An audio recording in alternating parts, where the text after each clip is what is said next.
Bueno, que yo tengo un dolor tremendo oyéndoles cómo hablan.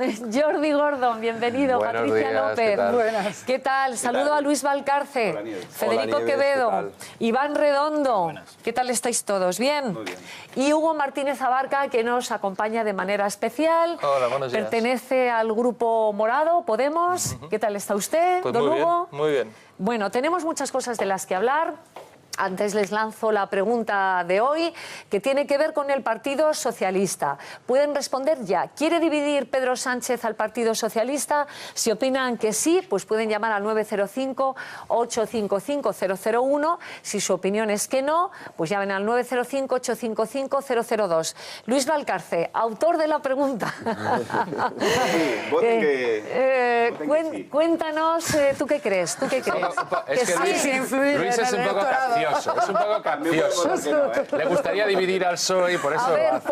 ¿por qué crees? No solo quiere dividir al PSOE, también quiere romperlo y entregárselo a Podemos, que al final es lo que él ha dicho. A nosotros lo que nos conviene es ir con Podemos. Y en esas está. No sé dónde va a llegar Sánchez con esto, pero bueno, tampoco creo que le haga mucho favor al Partido Socialista. O sea, ¿pensáis que realmente Sánchez, que ha estado en Asturias, rodeado de una enorme multitud, yo sé que Iván conoce sobradamente al líder socialista? A todos, la verdad. Es un tema generacional. Es un tema generacional, pero realmente había muchísima gente. Creo que venían autobuses también de distintas partes de España, ¿no? Yo creo que a diferencia del acto que vimos en Siribella, este sí es un acto que yo creo que en el que Sánchez va un poco a más. No se sabe para qué. Yo ya he sostenido alguna vez en el programa que creo que no tiene para nada claro si se va a presentar o no. Eso en primer lugar. Pero sí creo que tiene claro que está tratando de construir una plataforma para que alguien pueda ganar a Susana Díaz. Ese es que yo creo que es el mensaje que le está trasladando. ¿Qué es lo interesante? Pues a partir del año que viene, cuando tengamos fecha, es cuando sabremos qué candidaturas se van a presentar. Pero como he estado escuchando por ahí también el conato entre Sánchez y Patxi López y si hay una rivalidad o no, yo estoy convencido que ninguno se va a presentar en contra del otro. Luego, eso es lo interesante de lo que está pasando. Está montando algo para ganar a Susana Díaz. No sabemos si él. Bueno, pues esto es interesante, ¿eh? Está montando algo para ganar el liderazgo a Susana Díaz. Vamos a escucharle lo que dijo precisamente en Asturias cuando hablaba de la gestora. Fue muy crítico, escuchen. Para unir el PSOE o para coserlo, que es el verbo de moda, ¿no? Vamos a coser el PSOE. No nos olvidemos que la mejor aguja y el mejor hilo es la voz y el voto de la militancia, no 4 metidos en un despacho. Esos 4 metidos son la gestora. ¿Se refiere a la gestora, Patricia? Totalmente. Yo creo que no se puede dividir algo que ya está dividido y que fue la gestora quien lo dividió, porque este señor era el secretario general y el candidato elegido democráticamente por las bases del partido.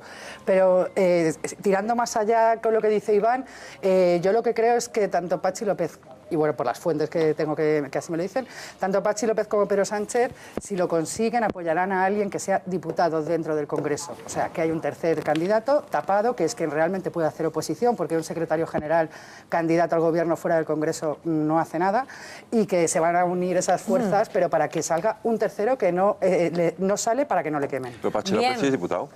Correcto. Sí, pero no Pedro Sánchez ni Susana Díaz, ¿no? Patxi López sí. Patxi López sí, yo además creo que le está trabajando también su... Yo creo que Patxi López no va a ser. Bueno, no sé, es decir, de aquí a que sea ese congreso, que tú apuntabas en el mes de junio, ¿no? Es lo que se prevé. El congreso, pues ya veremos qué ocurre, ¿no? Yo creo que Pedro Sánchez sí que es un cadáver político. Bien. Lo que pasa es que los cadáveres políticos tardan en morirse. Y enterarse que están muertos. Y enterarse de que están muertos. Pero en el mundo de la política que vivimos ahora, Federico... No, yo creo que él es un cadáver político. Otra cosa es que lo que él representa, lo que él ha querido representar, sea algo muerto en el Partido Socialista. Pero fíjate, un cadáver político que fíjate la cantidad de gente... Sí, este ha sido un acto... Tampoco Es el segundo de Javier Fernández. Tampoco era para tanto. Y no deja de ser curioso, gestora. no deja de ser curiosa esa apelación a la militancia, quien ha sido secretario general y ha gobernado en contra de la militancia durante mucho tiempo. Ya, Jordi, ¿qué querías apuntar? Yo lo que quiero apuntar es que creo que realmente ni Susana ni Pedro Sánchez son la solución al PSOE. Y creo que eso es algo que se va a ir abriendo poco a poco camino dentro del Partido Socialista. Es decir, si en el Partido Socialista no surge otro candidato, el PSOE tiene un gravísimo problema, porque ya no es que Pedro Sánchez, como dice la pregunta, va a dividir al PSOE, es que hay una fractura entre Pedro Sánchez y los susanistas. Y Susana yo no creo que destapa demasiados... despierta demasiados recelos entre mucha gente del Partido Socialista en muchas regiones, en muchos lugares. Desde luego en Cataluña, por ejemplo, no va a conseguir ni un solo voto. En el País Vasco tampoco sería un lugar.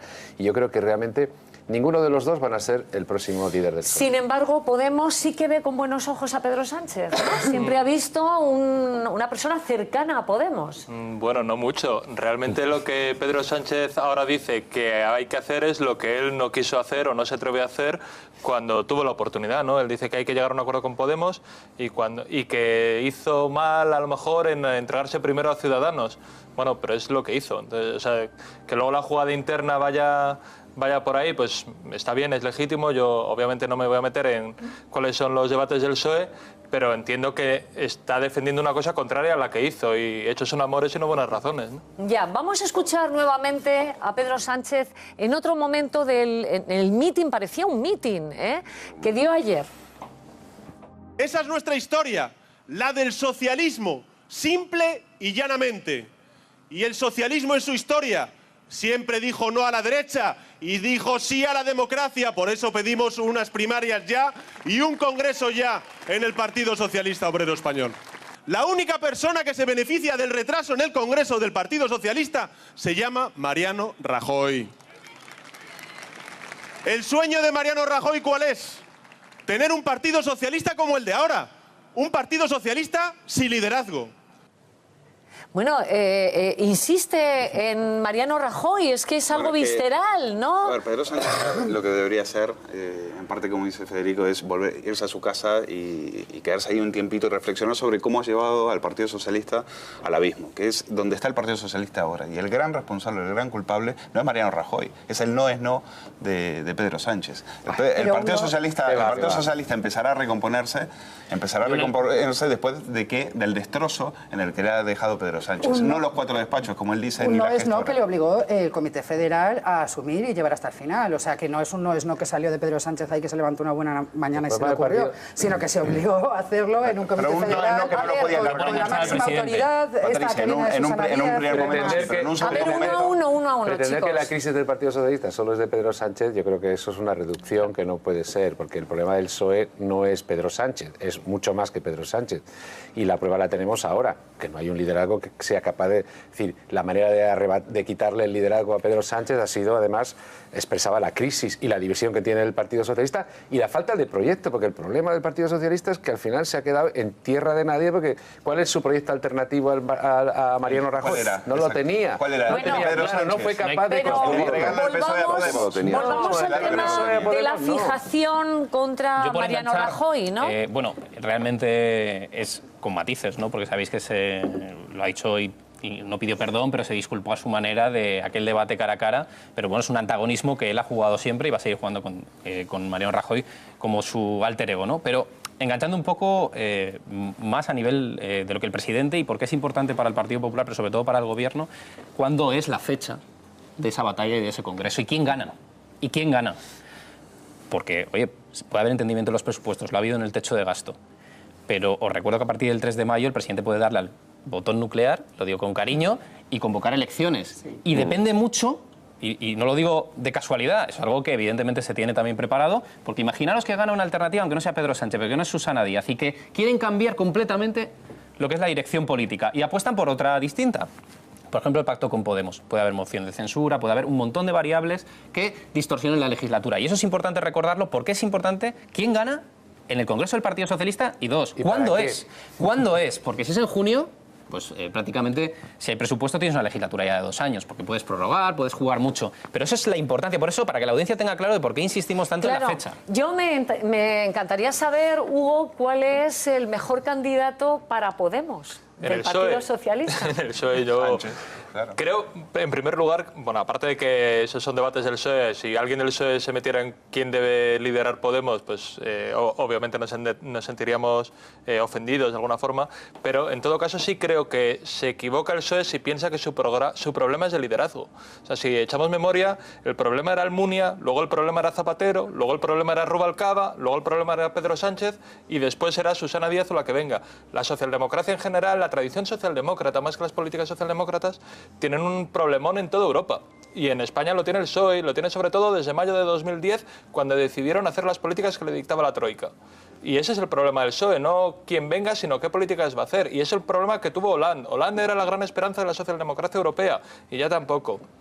Es el problema que tiene Renzi. O sea, sistemáticamente los referentes de la socialdemocracia europea van cayendo porque no es un problema de liderazgo, es un problema mucho más profundo y que van a tener dificultad de Pero Hugo, lo que recuperar. estás diciendo es que entonces los líderes europeos de la socialdemocracia tenían que haber plantado cara a Europa. No, Europa. Haber dicho, Tenían que, al revés. hasta aquí, ¿no? Yo creo que Europa se ha plantado cara a Europa. Exacto.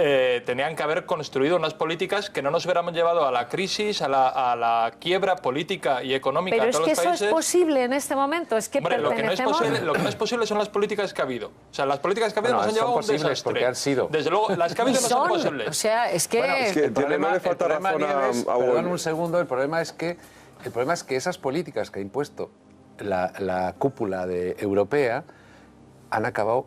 ¿Dónde estamos ahora? Europa está a punto de saltar por los aires, como consecuencia de esas políticas. Es decir, que no han conseguido consolidar Europa, sino poner en riesgo Europa y la convivencia entre los europeos. Bueno, tampoco y sé el si auge, tanto lo de- y el lo auge de- de la extrema derecha, que amenaza la convivencia en Europa, es fruto de esas políticas y fruto del empobrecimiento de la mayoría de los ciudadanos. No, y de Pero los fíjate, partidos, Curioso, perdona, y de los Patricia partidos estaba yo- Eso es el y problema. el No deja de ser populismo, ¿no? curioso. El ciudadano, quiero decir... No deja, Nieves, Oye, no deja de ser curioso que, o sea, es verdad que han crecido Eso es un muchísimo. hecho. Yo, más allá de las interpretaciones. en el único país donde no han crecido, como en el resto de Europa, precisamente es aquí. Aquí, hoy por hoy, y a la vista del establishment... no, pero es que digo, sí que ha crecido en España Sí, yo entiendo lo que partidos quiere decir Fede. basados en los, Pero en los no hasta el ciudadanos, ¿no? punto En los que sí, movimientos... pero no ha crecido y luego hablaremos, si queréis, del por qué, porque yo creo que Podemos ha cometido sus errores y por eso no está donde debería, donde supuestamente creíamos muchos que iba a estar, pero el caso es que ese populismo, ese voto antisistema, ese voto de rechazo, de descontento en España no ha tenido la misma... Está en las instituciones. Sí, Tercera fuerza pero política, no, ¿eh? Pero no con el riesgo que, por ejemplo, es que en Alemania Le Pen puede ganar. Es que en Estados Unidos ha ganado Trump. Es que en Francia, en Gran Bretaña venció el Brexit. Es que en Italia ha ganado el no al referéndum que propuso Renzi. Quiero decir, en el resto de Europa ese voto de rechazo está teniendo un efecto importante y en el único sitio donde ahora mismo, de cara al establishment, mantenemos una estabilidad es en España. Es el único país hoy por hoy creo que está. Podemos estar de acuerdo o no. Podemos estar de acuerdo o no en si nos gusta esta estabilidad o no. Yo tengo mis críticas, pero lo cierto es que hoy por hoy, de cara al mundo, y lo decía la semana pasada el Wall Street Journal, el país más estable de Europa se llama España. Pues, Eso es porque yo Podemos, lo que creo... eso es por Podemos, quiero- ¿no? a mí me gustaría decir... Le estáis a lo mejor- provocando a Hugo y Hugo no son no, palabras. Hay una esperanza que se vio, o sea, la escuela más neoliberal económica que hay en Europa es la austriaca. Y en Austria acaba de pasar lo que nadie se esperaba que iba a pasar, y es que han ganado los verdes, es decir, en el corazón del neoliberalismo Con un 40 y europeo. pico por ciento, Federico, la me has derecha, dicho la que me extrema callara derecha. para no interrumpirte, Es que déjame. tenía la voción. Entonces, en la Europa más neoliberal es donde realmente están surgiendo las políticas más progresistas. Y si vemos en los partidos, tanto en el demócrata como en los laboristas ingleses, en realidad el fracaso ha venido porque los aparatos no han dejado que estuvieran pues realmente las políticas de izquierda reales.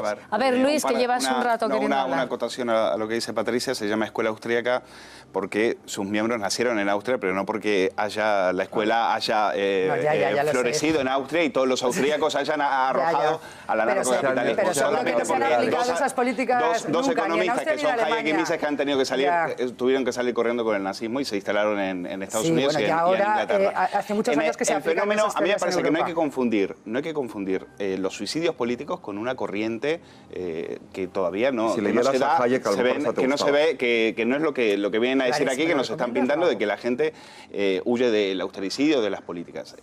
No confundamos, suicidios políticos como el de Cameron o el de Renzi no tienen que ver con esa dinámica que se está dando, que de momento solamente ha afectado a Francia. Y en Austria, por ejemplo, el fenómeno, lo que es preocupante es que el obrero, el que antes votaba a la izquierda, ahora vote a la extrema derecha. Lo mismo está pasando en Francia. Eso es lo que habría que preguntar. Eso es lo que habría que preguntar. Y en España ha bajado el populismo, con lo cual...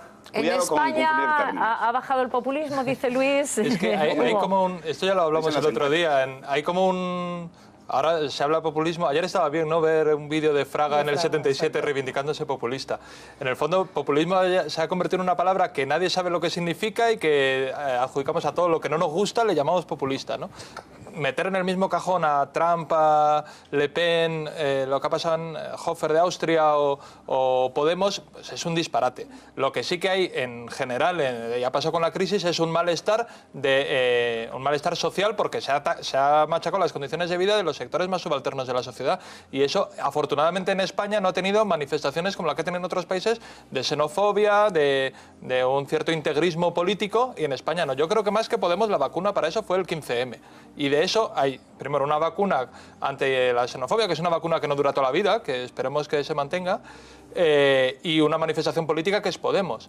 Podemos es una manifestación política del 15M y de esa canalización del malestar hacia posiciones antagónicas a las de Le Pen, Trump y compañía, que son posiciones, las de Podemos, de exigencia de más democracia, de más derechos, frente a las otras que son de recortes de derechos, de los que peor lo han pasado, para supuestamente calmar a los que lo están pasando un poquito mejor dentro de que lo están pasando muy mal. Pero son manifestaciones antagónicas. Bueno, vamos a hablar de Podemos en un rato, Hugo, pero porque parece que hay como una lucha. Se hablaba de rebelión, la rebelión de los errejonistas. Y yo no sé si Hugo ya me dice que es errejonista o no. Yo lo que te digo es que no me he revelado. Eso es lo primero. Bueno, lo de errejonistas o no está bien para... Digamos, yo entiendo que la gente desde fuera tiene que entender y que se haga unos mapas. Y bueno, pues Íñigo ha apoyado un manifiesto que salió el viernes y él lo apoyó unas horas después. Es un manifiesto que han firmado 6.500 personas. Hace un rato me decían 6.450, una cosa así. Teníais bloqueados los servidores. Sí, bueno. Sí. Lo cual quiere decir que no es una disputa en plan Pimpinela entre Pablo e Íñigo, que se quieren mucho, pero no se enfadan y tal. Se mandan cartas. Sí, o sea, no, lo que es un debate político que incumbe a mucha gente, es decir, que 6.500 personas lo hayan firmado, quiere decir que no es un debate, eso, entre dos personas, además, entre dos hombres de Madrid. Yo soy hombre y de Madrid, pero el debate... ¿Lo has firmado? ¿Has firmado sí, yo fui de los primeros en firmarlo. Bien. Pero desde luego es un debate, primero es un debate de país, o sea, es un partido de 5 millones de votantes, no es un partido, eso, de dos amigos, y segundo, es un debate que tiene que abarcar a mucha más gente. De este debate, Hugo, vamos a hablar en los próximos minutos. Bueno, ¿qué les parece si recapitulamos? Porque hoy es noticia ese manifiesto denominado Recuperar la Ilusión, en el que se pide mayor participación y pluralidad en la próxima asamblea de Podemos. Se lo contamos. La carrera por el primer puesto en Podemos sigue enfrentando a errejonistas y pablistas. En esta carta de Pablo Iglesias a su compañero le manifiesta la defensa de su propuesta y le anima a seguir a su lado, pero dando por sentado que él volverá a ganar en Vistalegre. Sin embargo, Íñigo Errejón no da su batalla por perdida y avisa. Lo que creo es que nos debemos un debate político de altura, de ideas, y que ese debate no puede quedar cancelado por las peleas en las que le gustaría vernos a nuestros adversarios. Hemos llegado hasta aquí debatiendo siempre en abierto, poniendo las mejores ideas, con respeto entre compañeros. El actual secretario de organización se ha posicionado a favor de Pablo Iglesias y cree que su compañero ganará en Vistalegre 2. Una única persona que ha manifestado su voluntad de presentarse a la Secretaría General, así que previsiblemente estaremos hablando del mismo secretario general, pero como Podemos nada es precocinado, pues tendrá que decidirlo la gente. El proyecto de Errejón plasmado en este manifiesto, Recuperemos la Ilusión, aboga por los proyectos antes que por las personas. La guerra está abierta y parece que Errejón va ganando cada vez más afines. Bueno, la guerra. Hugo, la guerra. Tú estás Está bien que, o sea, yo entiendo que a los medios de comunicación les interesa ponerlo así todo más dramático, ¿no? Porque si no, no vende. O sea, no lo digo a malas porque soy todos los medios, pero digamos, en todos los medios hoy venía la guerra. Entiendo que es un lenguaje normal para contarlo desde fuera. No hay una guerra ahora mismo. O sea, yo creo que el tono de la carta de Pablo de hoy, sobre todo el tono, lo que evidencia es que no hay esa guerra. O sea, que hay un debate por debajo que es importante, que es un debate muy importante, un partido muy importante de este país, pero no es una guerra ni mucho menos, sino vamos, que somos compañeros y tenemos distintos planteamientos en el momento en que hay que tenerlo, que es a las puertas de una asamblea del partido. A ver, ya sabemos que hay... Luis. A ver, claro que hay una guerra y por eso, por más que ya sé que a ustedes les gusta, a Luis Alegre le gustaba decir que Podemos ser una fábrica de amor y lo ha comprobado Pablo Iglesias enviándole una carta de amor a Íñigo diciéndole, Íñigo, más o menos algo así, ¿no? Íñigo, no toques las narices, está muy bien, te vamos a dar un lugarcito, pero déjanos un poco en paz. ¿Qué es lo que quiere el errejonismo?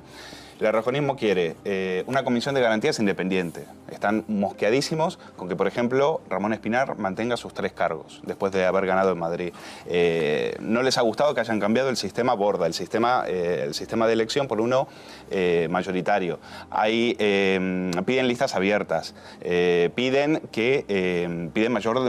mayor democracia, sienten que Pablo Iglesias tiene el partido cogido en un puño. Y precisamente lo que el errejonismo quiere es romper con eso. Ahora, yo creo que en el fondo lo que no dice ese manifiesto es que el errejonismo tiene miedo de que los barran de un plumazo, de que en una purga los barran de un plumazo y dejen de existir y de que en las listas no aparezca un errejonista, que fue lo que se va a ver en Madrid, lo que se empezó a ver en otras federaciones, porque el pablismo actúa así, y cuando fulminó a Sergio Pascual, pues no tuvo ni carta de amor ni nada, lo hizo al amanecer y sin contemplaciones. Con lo cual yo creo que en el errejonismo hay mucho miedo a eso. Bueno, no sé, Hugo, parece que duda esto que están diciendo. Federico llevaba mucho tiempo hoy con vosotros. Quiero hablar de la carta. Vale. La carta, y hoy hay un editorial también interesante, ¿no? Si no queréis llamarlo guerra, yo lo entiendo, es decir, pero es evidente que hay un debate y es un debate... debate sí. Debate, claro, Javier, pero es un debate que va un poco más allá, es decir, es un debate serio y es un debate intenso y profundo sobre hacia dónde tiene que ir Podemos. Eso totalmente de acuerdo. Bueno, pero es que eso tiene sus consecuencias. Aquí estamos viendo el editorial, ¿no? Eso tiene Podemos en lucha frente a Iglesias, Errejón defiende una visión moderna, abierta y con futuro. Yo quería ir a eso, a lo que dice hoy el editorial del País y a lo que yo entiendo que debe ser lo que debería de ganar si Podemos quiere en algún momento de su vida llegar a ser una verdadera alternativa de poder. Es decir, eso que Errejón siempre defendió, que era la transversalidad, es decir, ser un partido que no tenga por qué ser molesto puede ser molesto para las élites, pero no para gente de muy distintos ámbitos ideológicos, es lo que ha conseguido, sin embargo, Pablo Iglesias. Pablo Iglesias ha conseguido convertir a Podemos en un partido que para una parte de la sociedad que también está desencantada y rechaza algunas formas de cómo se ha venido gestionando la crisis y la democracia, etcétera, etcétera. Sin embargo, Podemos lo rechaza porque lo considera un partido extremista, radical y de extrema izquierda. Ese ha sido el gran error para mí de Pablo Iglesias, que no era un error al principio, ha sido un error de los últimos meses. La visión de Errejón me parece mucho más acertada, es decir, creo que el camino debe ser buscar otra vez un partido de mucha gente y muy abierto, que le pueda votar gente incluso de la derecha. No tendría por qué ser malo que gente que está descontenta, que no quiere lo que está viviendo, pueda votar a Podemos, aunque no sea necesariamente gente de izquierda. Sí, perdonad porque intento distribuir según me habéis ido pidiendo la palabra. Yo creo una cosa, que el gran reto de Podemos, en el fondo de la cuestión, es sorteando las presiones, las opiniones, donde todo el mundo quiere meter baza, los medios de comunicación, la opinión pública, y es un debate y tal, es salir de esta situación más o menos indemnes. Es decir, ¿Podemos se puede permitir el lujo de sacrificar a Errejón? Desde mi punto de vista, no. No debería. ¿Podemos puede permitirse el lujo de salir de este debate con una batalla típica, como se ha dado en los partidos políticos siempre, donde unos ganan sobre otros y donde no hay corrientes y realmente no se responde a lo que significa la sociedad? Yo creo que tampoco. Es decir, Podemos este debate no solo afecta a los miembros de Podemos, afecta al conjunto de la sociedad porque nos plantea si realmente la sociedad es capaz de construir nuevas formaciones políticas plurales, donde el debate no solamente es sobre la base de imponer la estructura de los aparatos y se impone esa estructura y ese poder y liquida a los demás. Esta es la cuestión que va a plantearnos el debate de Podemos. Y si es capaz de sobrevivir a eso Podemos, pues yo creo que será una buena noticia. Bueno, si es capaz de sobrevivir Errejón, estás queriendo decir, entonces. Bueno, no es solo Errejón, yo creo que, porque hay más sectores dentro de Podemos, ¿no? Pero, y yo creo que además de esos 3 sectores, digamos, muy definidos, o no del todo definidos, porque, bueno, los planteamientos políticos, por ejemplo, de Errejón, que son muy claros, tiene un proyecto político, pero bueno, tiene muchas lecturas también dentro de eso. Yo creo que de eso se tiene que ir construyendo. Un proyecto político nunca está acabado y además la realidad te va imponiendo nuevos retos y nuevas respuestas que tienes que ir construyendo. Y el problema es este, ¿no? Es decir, pero lo que choca es que recién nacido que haya este tipo de problemas. No, es que es lo yo voy a lógico. hacer un comentario, o sea, un poco díscolo, y como ya sé que nadie va a estar de acuerdo, pues da igual, lo voy a hacer igual. Y es que... Contesta Iván. Y es que, o sea, creo que subestimamos mucho a Podemos y a los líderes de Podemos en cuanto a la estrategia de comunicación y la estrategia política.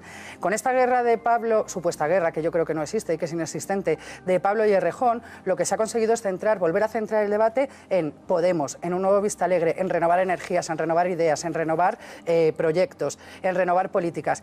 Y ya tenemos a todos los medios, incluidos a los de la derecha, preocupados en Pablo y Errejón, y ya no existe Venezuela y no existe Irán y no existe absolutamente nada de eso. Entonces creo que no es que sean más listos que la mayoría de los que les comentamos, sino que ellos... van por delante. Sí, y que Errejón va a estar en la nueva cúpula que salga de Vistalegre 2, igual que con Pablo y la mayoría de ellos. A ver, Iván yo creo y que sí hay Federico. una parte de operación retórica en todo esto que puede tener un beneficio.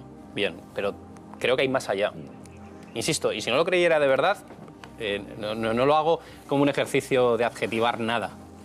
Voy a leer lo que se dice en la carta. Y este es un obús que envía Pablo directamente a Íñigo, dentro de que son amigos, que son compadres, que son todo lo que queramos. Pero a mí, en algunas partes ha pasado desapercibido y creo que es importante. ¿Sabes como yo que esa visión no solo hace la visión en la que Íñigo es el moderado, no solo hace un flaco favor al prestigio de tu proyecto, ser el preferido, entre comillas, de ciertos poderes que no genera credibilidad entre nuestra gente, sino que envilece los debates? Estoy con lo que apuntaba antes Federico. Esto es lo molecular de esta carta y este es un obús. ¿Qué quiero decir con esto? No, esa no es la clave. No. O sea, la Digo entre los dos, digo entre los dos. de Errejón no gusta a Pablo Iglesias. No. Que sabes perfectamente que tienes la inteligencia suficiente de que le estás haciendo el juego a determinadas personas y que esto no le viene bien al partido. ¿Qué quería diferenciar? No digo que sean... Termino. No digo que sean los factores fundamentales de la carta ni el contenido que proponéis vosotros y que propone Pablo. Pero Pablo es un operador político, antes que político. Y aquí está enviando un mensaje clarísimo, nítido a su amigo. Hay que seguir. A su amigo. Y insisto, nada tiene que ver esta carta, por ejemplo, con la entrevista en Cuarto Poder del viernes sábado que salió. Nada tiene que ver. Ese es un mensaje que a mí me parece una novedad. Hay que seguir leyendo, porque lo que dice es hay ese imaginario, efectivamente, el editorial del País, que unos días apoya a Susana Díaz y otro bueno, es un poco... Es difícil seguir algunas líneas editoriales, pero lo que dice después es, y sabemos que ese imaginario es falso. Eso lo dice Pablo en la carta también. Y yo creo que es verdad que tratar de construir ese imaginario, creo que es verdad lo que dice Pablo, que es que envilece los debates, porque es un debate falso. O sea, el País no apoya a nadie dentro de Podemos, Maruenda no apoya a nadie dentro de Podemos y también hay quien dice que apoya a no sé quién. O sea, desde luego, es lógico que se observe, porque estoy muy de acuerdo con lo que se ha dicho, es un debate de país. Lo que está viendo aquí es un debate de una... Pues como en otra línea, porque si hubiera debates en el Partido Popular, también serían debates que afectan al país. Y lo que está viendo en Podemos es un debate de país. Y nosotros pensamos que además es el debate de la fuerza que va a gobernar en el país y por lo tanto es tremendamente relevante. Pero sí que lo que hay es un debate político. Quien lo plantea... De hecho... dice, entonces esa moderación de Íñigo es que también sería falso decir que Íñigo es más moderado que Pablo. No son esos los términos del debate en absoluto, sino de estrategia sobre cómo ganar el país. Es una cuestión estratégica. Yo creo que tenéis razón en eso, pero es que creo que esto va a suponer un antes y un después. Yo estoy de acuerdo, obviamente. No vais a seguir... Obviamente yo apuesto por el Podemos transversal, que es como nació Podemos. Es que eso era el 15M. Y que era el 15M, efectivamente. Y en absoluto pienso que eso sea más moderado. Creo que eso es mucho más radical. Yo creo que esto es un debate propio, una guerra, debate, como lo queramos llamar, dentro de Podemos, y es absolutamente bienvenido. El problema, para mí lo molecular de la carta de de Iglesias a Errejón, es cuando es que él tiene miedo, no le importa tanto Errejón. No es que le importe tanto a Errejón, él va a llegar tranquilo en ese sentido y Errejón ya ha dicho que su secretario es Pablo Iglesias. Lo que le preocupa es que la base de Podemos crea que es un partido de vieja política. Mira, ya se están matando, como hacía la vieja política. Y ese es el problema. Eso es lo que a Iglesias le da un poco de... Por eso quiere frenar esto, por eso quiere bajar este suflé lo antes posible. Ahora, el problema no es Errejón. Errejón lo que dice es, mira, hablemos de propuestas, no hablemos de nombres. Lo mismo que decía Iglesias antes de Madrid. Fíjate qué casualidad. Ahora cambia. Ahora dice, no, mira, vamos, las propuestas y tal, eso lo discutimos después. Ahora hablemos de nombres. Ese es el debate. Pero Iglesias lo que dice es las propuestas van vinculadas a los nombres, porque si no, claro, es que si no seríamos unos caciques. O sea, votamos a Pablo, sea cual sea su política. No, Pablo lo que está diciendo es personas. ¿Por qué no quiere discutir con Errejón? ¿Por qué Iglesias se niega a discutir con Errejón la estrategia de partido? Hugo ha dicho se niega a discutir. ¿Por qué no dice Iglesias por dónde quiere ir al partido? Hugo ha dicho una cosa. A ver, Federico, que nos va a hablar de Hugo, de lo que ha dicho aquí, pero escucha a Echenique, que es secretario de organización y que ha dicho sobre todo esto, de esta guerra, entre comillas. Apoyo que tenga menos poder el secretario general, desde luego. Lo defendí en el primer congreso de Podemos y lo defenderé en el segundo. Creo que ahora tenemos que ir hacia un modelo más distribuido en el que las decisiones se tomen de una manera más horizontal. Bueno, pues ya que estabas en el uso de la palabra, bueno, lo que él ha dicho, además, Echenique ha dicho, habrá cambios en la dirección. También lo ha dicho. Si lo lógico es que de Vistalegre no salga lo mismo. Claro. O sea, tiene que haber... Ahora, yo sospecho que no va a ser un congreso, me da la impresión, en el que todo se integre, sino que lo que pretende, por lo menos un sector, es que sea un congreso donde venza una parte. Y ya, esa es mi impresión. Vamos a ver, yo no sé eso es lo que yo creo. Nadie sabe cómo va a pasar, pero aparentemente hay algunos consensos. Por ejemplo, que el sistema va a ser mucho más no, va a ser proporcional frente a lo que hubo en Vistalegre 1, que era un sistema muy mayoritario, que yo creo que fue un error, incluso, pero que en todo caso fue una apuesta para un momento político en el que se iba a una avalancha de campañas electorales. Pero ya no puedes repetirlo. Que ahora no hay. Ahora hay otro ciclo político y por lo tanto la lógica de construcción de partido tiene que ser distinta. Y parece que lo de la proporcional es un consenso. Lo de... Yo no lo sé, no he hablado con Pablo Echenique, pero estoy muy convencido de que otro consenso va a ser el desconcentrar poder en la figura del secretario general, que también era una lógica de campaña electoral y de construcción de un partido nuevo, por la que en Vistalegre 1 se apostó por un sistema mayoritario en el que el secretario general tuviera muchísimo poder. Yo eso creo que no es un dardo a Pablo Iglesias, ni mucho menos, sino que seguramente Pablo Iglesias está muy de acuerdo con eso, porque es un acuerdo general que eso era para una fase concreta que ahora superamos. Hablemos de otra persona relacionada con Podemos, me refiero a Ada Colau. Ada Colau, estos días salía un cartel en donde vean ustedes que pues llamaba a la participación a una reunión. Es un cartel que está escrito en catalán, en árabe. En otro encuentro de similares características en el distrito de Ciudad Bella, el ayuntamiento citó a sus ciudadanos también en árabe y en tagalo. No sé si llama la atención el que quizá se ha excluido el castellano. No, a mí eso no me llama la atención. Lo que me llama la atención es lo que incluye, no lo que excluye.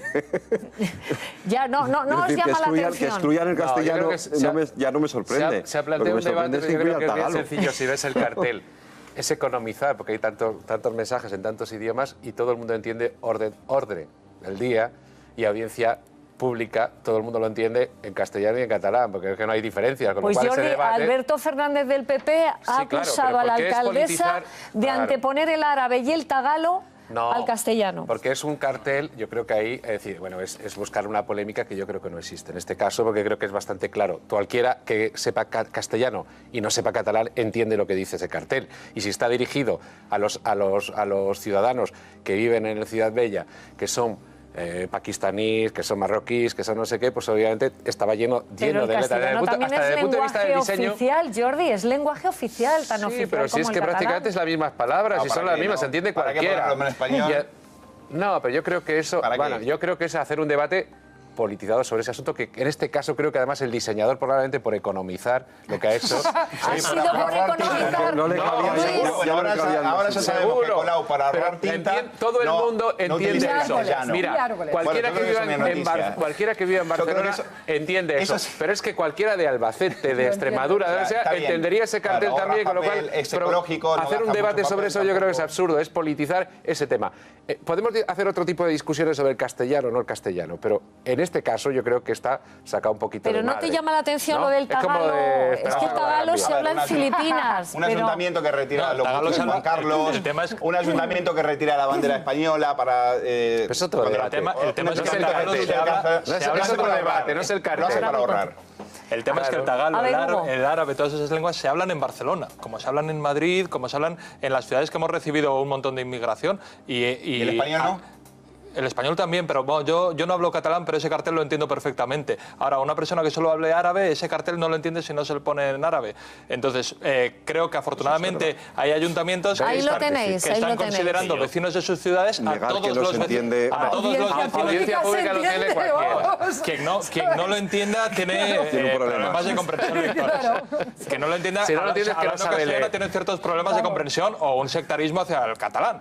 En todo caso, creo que es una buena noticia que en los ayuntamientos de Madrid y de Barcelona por fin hay ayuntamientos que consideran vecinos de sus ciudades a todos los vecinos de sus ciudades, no solo a los que hablan las lenguas oficiales, sino a los que pueden tener todavía dificultades de integración, etcétera. ¿Pero hubo un guiño al que no habla catalán, quizás? Sí, hay guiños a gente que no habla catalán, que habla de distintos idiomas. Pero digo al que no habla, al que habla solo castellano. Voy frecuentemente a Barcelona. Nunca he tenido el menor problema en lengua. Sé que es una polémica que se intenta alimentar recurrentemente, pero realmente... bueno, guiños. O sea, que te parece normal que el castellano, que es la lengua más hablada en todo Barcelona, no esté en los carteles. O sea, es decir, vamos a incluirla para ahorrar, como dice Jordi. Total. Si ese cartel solo hubiera estado en Barcelona, en catalán, estoy seguro que no habría trascendido en sectarismo. En absoluto. Un momento, déjame hablar, ya que me haces la pregunta. Si ese cartel estuviera exclusivamente en catalán, no hubiera trascendido en absoluto, porque hay un montón de carteles solo en catalán en Cataluña. Por lo que trasciende es por las lenguas que sí que hay. Que son efectivamente de lenguas que normalmente los ayuntamientos de este país han excluido, porque se considera que son ciudadanos de segunda que no tienen que enterarse de lo que pasa en sus instituciones. A mí me gusta afortunadamente estos ayuntamientos, el de Madrid, el de Barcelona y otros muchos, están considerando vecinos de su ciudad de primera a todos los vecinos de su ciudad. Y eso es la novedad de ese cartel. Si fuera solo en catalán, aquí no habría ningún debate. Jaime y Iván, a mí me gusta darle a las cosas la dimensión que creo que deben de tener. Es decir, yo creo que, y me conoces desde hace mucho, ni soy sospechoso de ser nacionalista, ni soy sospechoso de ser partidario de Ada Colau, ni soy sospechoso de todas esas cosas. Pero ni del Barça. Ni del Barça, eso menos todavía. Yo soy del Madrid a muerte. Pero entiendo perfectamente lo que pone en ese cartel. No tengo ningún problema para entenderlo. Yo tampoco soy sospechoso. Soy del Barça y me molesta que no pongan el castellano. Así, a mí sí me parece algo sectario, porque aparte va relacionado con otras cosas, sobre todo con toda la persecución que hay a los castellanohablantes. No entiendo por qué no está el castellano. No hay persecución, no hay multas, tampoco hay multas. Eso sí, eso es otra cosa. Bueno, hay una ley de la Generalitat que es injusta. No se siente perseguida. Esa ley es injusta. Una ley injusta que multa al que no pone eso es verdad. Exactamente. Eso sí, pero eso sí es denunciable. Pues eso es sectarismo. Pero eso no es lo mismo. A ver, Iván, que también querías añadir. Yo que no soy sospechoso de ir caso por caso. ¿Y de qué equipo eres? Porque ya sabemos que uno es del Barça. Yo soy del Madrid, es el Nápoles. Nos toca el Nápoles. A ver. Nos toca el Nápoles. Y de la Real Sociedad, por supuesto. Por cierto, el idioma no es patrimonio de ningún partido político. Y yo simplemente, cuando es servicio público, a mí me gusta, y esto es cierto que es muy difícil no darte cuenta de lo que pone ahí, o sea, que no es el mejor ejemplo para sostener este debate, pero el debate de fondo sí me interesa. A mí me gustaría que sean todas las lenguas posibles, y más cuando hablamos de Barcelona o de Madrid. Por supuesto, el castellano, insisto, pero porque no es, por sistema, al ser servicio público, no puedes hacer política de esto. Y eso es lo que me gustaría que se defendiera tanto por un lado como por otro. Por eso, ¿el cartel crees que hace política? Claro que hace política. Es que claro que se hace política, porque estamos reproduciéndolo. Yo entiendo ese debate, porque claro, llevamos hace política, 30 años con este debate. De integración. Otra cosa es que en este caso concreto, estoy de acuerdo, como se ha apuntado en la mesa, pues que evidentemente, hombre, es que te enteras. O sea, quiero decir que no hay ningún problema. Pero insisto, el idioma no es patrimonio de ningún partido Que la político ni de intencionalidad nadie. hacerse- Y es yo lo que se creo- tiene que propagar cuando uno gobierna. Entonces, a mí me gustaría, y creo que hubiese ganado mucho y ganará Ada Colau como alcaldesa, cuando plantee un discurso tan sencillo como el que estoy planteando hoy aquí, de servicio pero es público. Porque- Todos los posibles, todos los posibles. Yo Sobre estoy todo teniendo harto- en cuenta a quién va dirigido. Yo estoy harto de oír a Ada Colau hablando en castellano, sinceramente, o sea, o sea, No, pero entiéndeme, oye, que tampoco se hace de casualidad, es un caso concreto y Claro que no se merece hace de la pena casualidad. recordarlo, porque no nos hacen todo, ¿eh? Nos hacen todo. No, pero lleva Bien, razón Hugo, que Ada Colau se vamos- caracteriza por Hombre, hablar por siempre en supuesto que sí. castellano y no en catalán. Y por en eso sus tiene el nivel de intervenciones aceptación que tiene públicas, también. Claro. Bueno, hoy es noticia también la figura de Soraya Sáez de Santamaría. Estamos hablando de la vicepresidenta. Sube enteros en su papel dentro del gobierno y advierte que no consentirá un referéndum independentista. Lo podemos ver. Eso es una cosa que hay que tener muy clara. Nosotros no podemos ni autorizar ni dejar que ese referéndum se celebre. ¿Cómo lo van a impedir?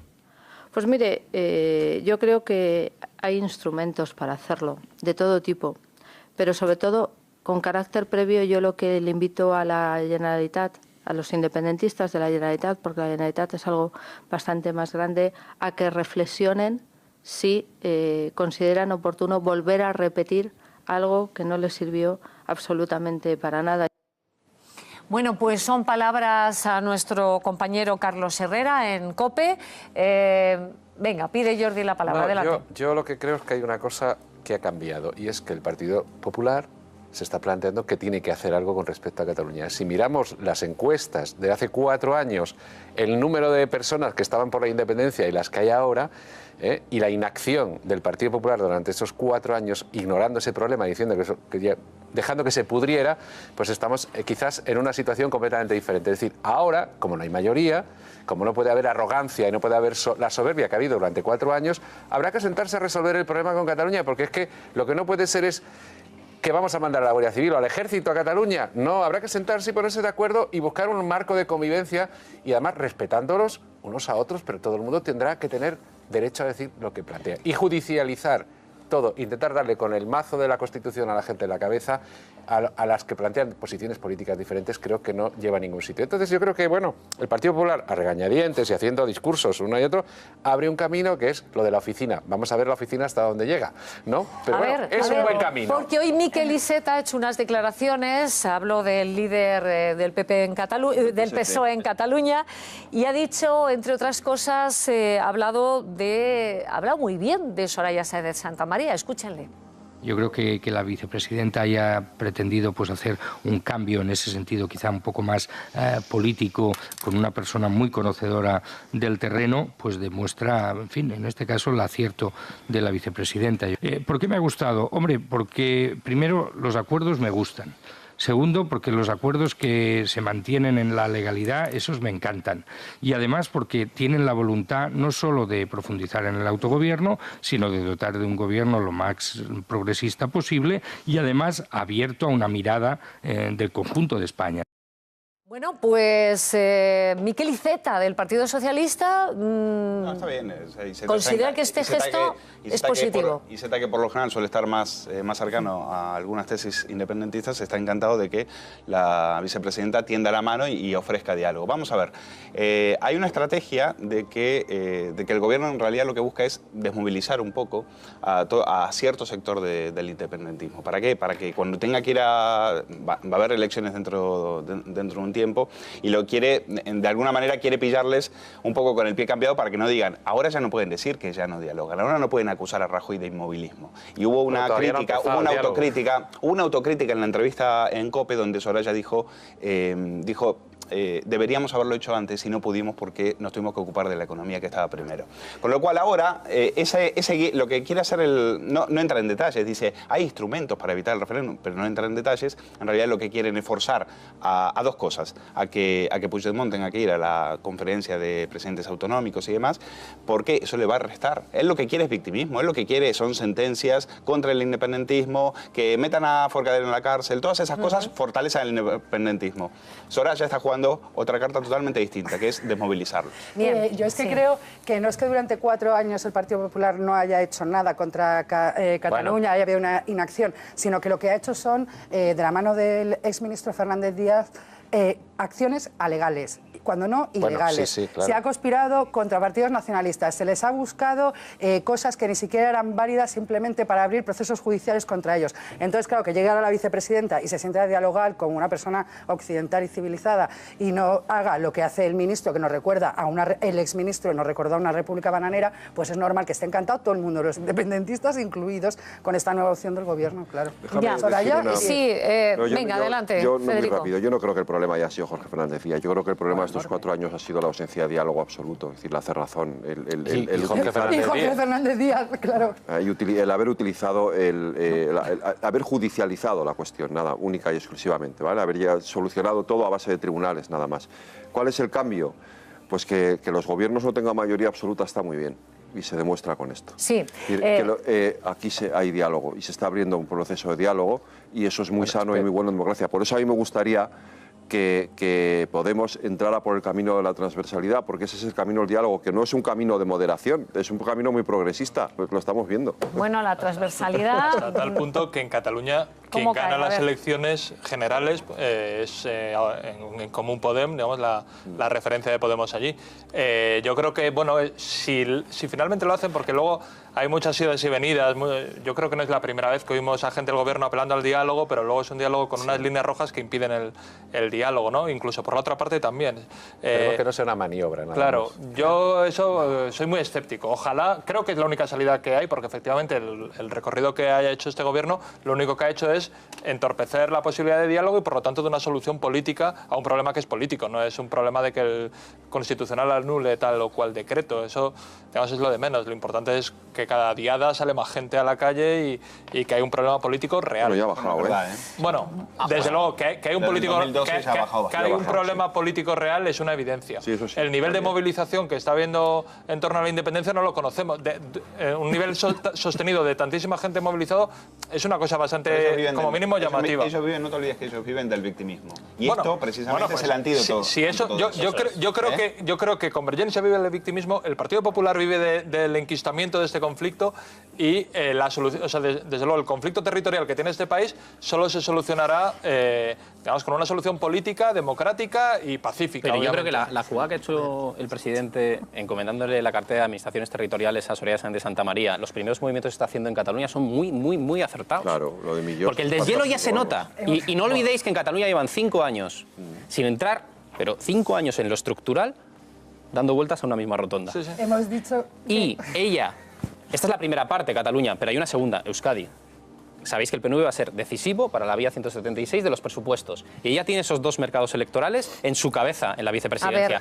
Y no, hombre, es que está ayudando en que salgan las cuentas y en que se solucione el problema catalán. Que pedazo de tarjeta de presentación si le sale bien. A ver, una noticia, han sido detenidos aquellas personas que quemaron recuerdan ustedes la Constitución y unas fotos del rey. Bueno, pues los Mossos de Escuadra han detenido a estas personas y estoy segura que en breve sabremos de quién se trata. ¿Qué querías decir? Hemos dicho que Soraya muy bien en esto de Cataluña, pero está muy mal como que en Gran Vía, con la calle cortada por Carmena, llegue Soraya y con su coche oficial se pare en el Primar para comprar y lo deje ahí 15 minutos para el coche cuando ningún coche más puede pasar. Esas cosas de abuso de puesto no son nada bonitas. Ahí mala Soraya. Le ha quitado el sitio para aparcar a Esperanza Aguirre. Que encima, se puede tener un conflicto en el PP. Bueno, pues dicho esto, también les cuento que Fátima Báñez, ministra de Empleo, está en estos momentos intentando arrancar, bueno, pues un pacto para que la jornada laboral acabe a las 6 de la tarde, por favor. Bien. Hombre, si lo consigue. Hablamos la semana pasada de eso. Claro. No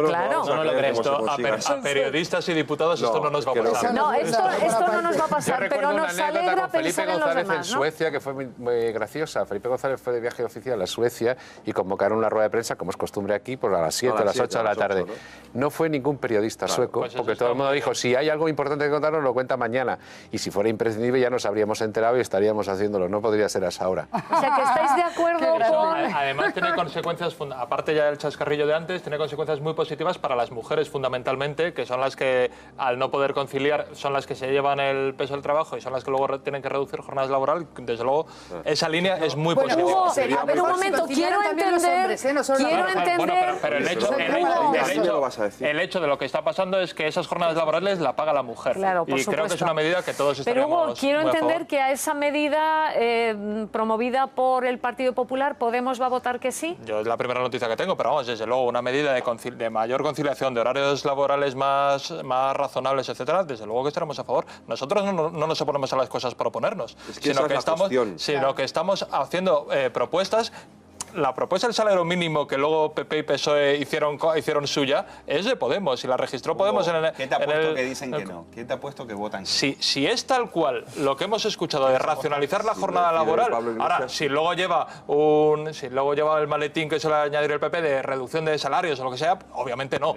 Pero la racionalización de jornadas laborales, si nosotros somos los que más defendemos la conciliación, absolutamente. Es imprescindible. Y propone elevar, atención, Jordi, propone elevar a 4 semanas el permiso de paternidad. Esto lo digo a mí me parece, para los que sois papás y somos papás. Si eso lo hay que pacta con los caminar en sindicatos, ese es difícil sentido. que Y Podemos además es que pueda los expertos en economía, es decir, la economía iría mucho mejor. Las jornadas prolongadísimas que hay en España, que son que con esas paradas en el medio del día y tal, son totalmente improductivas y generan pues calentar el asiento, y muchas veces no tiene nada que ver con la productividad, y además son un desastre para las empresas y para el funcionamiento de la sociedad. La razón de nuestra baja productividad muchas veces es claro. Pero yo creo que está cambiando. Yo creo que la cultura de alguna manera se ha adelantado, la cultura empresarial se está adelantando a las leyes. Las leyes van a llegar tarde y yo creo que se ha avanzado muchísimo. Yo creo que se está todos nos podemos saludar. ¿Estamos de acuerdo todos? ¿Votamos a favor? A esto que estaban todos de acuerdo en la mesa, y imagino que ustedes también, de acabar la jornada laboral a las 6 de la tarde. Es una propuesta que hemos escuchado hoy a Fátima Báñez, ministra de Empleo. Está el tema del absentismo laboral, que lo hemos comentado en el programa, pero no está mal decirlo aquí en esta hora de programa, que son 800.000, ¿no? Casi 900, uno de cada 20, ¿no? Uno de cada 20 resulta que no van a trabajar, incluso... es posible que no acudan ningún día. 880.000 trabajadores, un absentismo laboral brutal. Permíteme, Nieves, yo creo que eso está mal planteado. Primero, llamar absentistas a los que no van a trabajar porque están enfermos creo que está mal. Es decir, hay gente que tiene enfermedades... En absentismo laboral, una cosa... No, es que esto confunde las dos cosas, porque hay mucha gente que está enferma. Mira, pero que me sabe mal por los que lo han hecho el estudio, que es la gente de Amat. Es que claro, absentismo laboral, primero, ¿quién ha hecho ese estudio? Primero, ¿quién ha hecho ese estudio? Amat. Claro, ese estudio es parte interesada. Es parte interesada. De las mutuas. Claro, es parte interesada. Es la que persigue y obliga a mucha gente, y hay gente que se ve obligada a ir a trabajar estando enferma, y pone en riesgo su salud, y además, al final, el resultado final es que es mucho peor. Muchísimo peor. Pero además hay una cosa muy clara, es decir, en estos momentos muchísima gente está yendo a trabajar enferma porque le quitan el salario de los primeros días, y mucha gente se ve obligada a ir a trabajar y mucha gente no se recupera. Pero ¿por qué hay más absentismo ahora que cuando estábamos en plena crisis? Pues, por ejemplo, porque hay más restricción de las bajas médicas para faltar al trabajo, por ejemplo, que es lo que estaba hablando él. Porque hay mucha gente que no se puede permitir estar de baja. O sea, eso está pasando y es un drama. Yo estoy totalmente de acuerdo con el discurso social que estáis haciendo. Solo os quiero recordar, por favor, lo que es absentismo laboral. La estimación es que tienen que ir a trabajar y no van. Eso es absentismo laboral. La gente que tiene algún tipo de... Desde mi punto de vista. Ya te he dicho, estoy de acuerdo con parte del discurso social que habéis hecho, lo he resumido así en ese marco sencillo, pero hay que explicarle a la gente que estos datos son válidos en ese concepto, en lo que es absentismo laboral, que es, hay unas estimaciones de la gente que tiene que ir a trabajar y los que no van. 4,5 millones. Pero decir que 880.000 personas no van nunca a trabajar... Pero es una equivalencia. No, pero esa equivalencia al final es el titular y es confuso porque la mayoría de la gente, yo creo que hay que tener claro una cosa. La mayoría de la gente antes he explicado que es una equivalencia. Su trabajo. Es verdad que hay una minoría y todo el mundo lo conoce, da igual que sea en lo público o en lo privado, porque esta vez sirve para atacar lo público. En lo público y en lo privado hay gente que no trabaja de la misma manera que la mayoría de la gente, pero la mayoría de la gente trabaja. Es mentira criminalizar a los trabajadores porque no quieren trabajar y se buscan formas para tal. Y yo creo que es absolutamente mentira y dice poco de respeto a los trabajadores que se juegan la vida muchas veces. Abarca, gracias por haber estado aquí. Y a todos mis compañeros tengo que daros el resultado de la pregunta. A ver. ¿Quiere dividir Pedro Sánchez al Partido Socialista? Bueno, pues han votado que sí, un 58,4%, y han votado que no, un 41,6%. Bueno, pues está muy reñido, reñido. Gracias a todos. Hay muchos sanchistas en la audiencia. Gracias a todos ustedes, y una última recomendación.